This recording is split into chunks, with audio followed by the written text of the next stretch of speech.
Hello, this is the June 2021 real estate market report for Wasaga Beach. We're looking, as always, at single family detached homes, and it's the data as reported to the Southern Georgian Bay Association of Realtors. That's the boring bit. Is the market red hot, or have buyers maybe, just maybe, got a bit more power in negotiation? If not that, maybe a little bit more choice. I'm Andrew McKay of Remax by the Bay here in Wasaga Beach.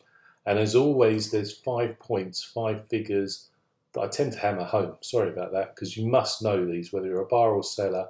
These are the data you want to know as you enter the market. Obviously, not everybody has access to them. Talk to your realtor. Your realtor should know these figures every month. It's critical.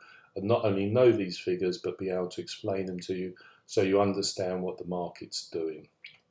Anyway, those 5 elements, and if you've watched these before, you know what I'm going to say. The number of sales. That's not just for the month, but that's year to date, because that will give you a good idea of what's happening with the market. The 12-month average sale price. Again, not the monthly sale price, because that can go up and down, but 12 months evens out the troughs, spikes, evens that out, and you get a good idea of what's happening with prices. Days on market, the average days on market, how long is it taking to sell a home? The average sales to listing price, what are houses selling for compared to the list price, and quite critically, the amount of inventory that's left at the end of the month. This could be months, weeks, or as it is at the moment, days. Generally, 1 to 3 months is a seller's market, 4, 5, 6 months is a balanced market, 7 months and above is a buyer's market. We're very much still in deep sellers. And very much a seller's market, but possibly there is some relief for buyers. Anyway, enough of me, so we'll whip over here and look at the figures. Number of sales. Last month saw 66 single detached homes sold, and that's year to date is a whopping 45.7% increase on the number of sales. Total sales for single family detached homes 325 as compared to 223 last year. A little bit misleading because last year, March, April, May, we had some zero activity some of those weeks because of the start of the pandemic. And then it got very, very busy into June, July, August, September. So September will be interesting. They sort of evened out a little bit by then. Obviously, June, 6 months through a year, always a pivotal point. Nothing interesting come up there, nothing naughty, that's good. Still incredibly busy, the number of sales. We're on for a record-breaking year, especially when you add it to the average sale price. The 12-month average sale price has broken 700,000. It's $704,266, which is a 34.05% increase year on year. Not only heading for a record number of sales this year, I believe, but there's no doubt the actual cash volume will be huge. Average days on market, very, very good indicator of how busy the market is, whether it's a seller's market, and we're at 15. It takes 2 weeks to sell a house. Still very, very fast for Wasaga Beach, but it is starting to increase.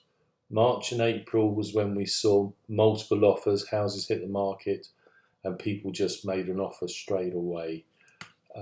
Now, multiple offers straight away. I'm going to get rid of the emails coming up. Now we're starting to see some conditional offers being accepted with a 5 to 7 day condition period. That's the reason, just slightly, we're seeing the average days on market increase. An indication that buyers are starting to have a little bit of power in any negotiations. Next, we're going to look at the average listing price versus the sale price. 103.6%. That means if the average sale price is 100,000, if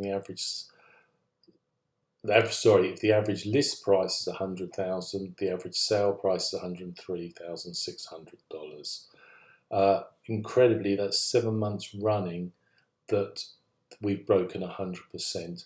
Now, earlier, February, March, April, people were pricing houses low because they knew they would get multiple offers.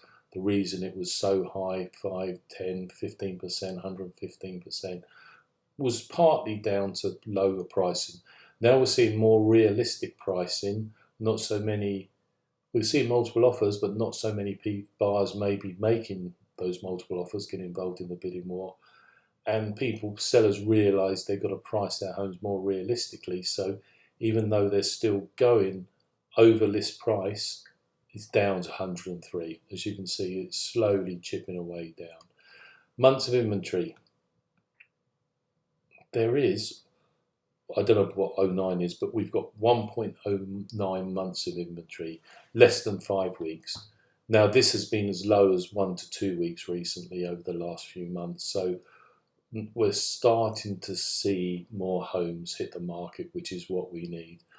We can't keep, we're heading towards we were heading towards a bubble if we kept going with 7 days of inventory. So over a month of inventory, still very much a seller's market, but we're starting to see it head slightly towards a more balanced market, which is good for everybody. One thing that's not one of the 5 that should be of interest is where the busy point is. It revolve around the average price, as you can tell, but most sales have occurred between 700 and 800,000, 77 sales. Whole of 2020 only saw 47. Last year, 129 the price bracket below, which was the sweet spot last year. The average price has gone up. 66 so far this year.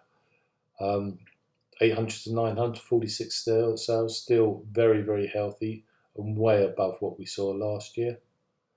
Then, incredibly, we've seen 39 sales between $1 million and $2 million. You know, there was 29 altogether last year. 5 years ago, 6 years ago, there was 2. So you can just see how the market, our price, it's all driven by the GTA buyers. Multi-million homes being sold down there, coming up and pushing the prices up here.